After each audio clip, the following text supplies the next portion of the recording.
Night డిన్నర్‌కైతే మెంతికూర rice చేశాను. నేను చేయడం ఇది ఫస్ట్ టైమే. కానీ పర్లేదు బానే ఉంది. ఎలా ఉండిద్దో ఈ మెంతికూర ఫస్ట్ టైమ్ ట్రై చేస్తున్నాను. చేదుగా ఉండిద్దేమో అనుకున్నాను కానీ పర్లేదు బానే ఉంది. వండుకునే విధంలో వండుకుంటే ఏదైనా బానే ఉంటది కదా!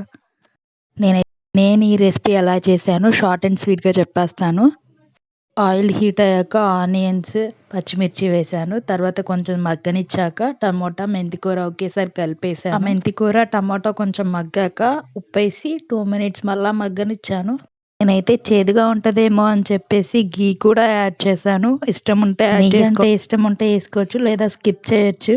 బాగా మగ్గాక కారమను, చెక్క, లవంగం పౌడర్ ఏసాను.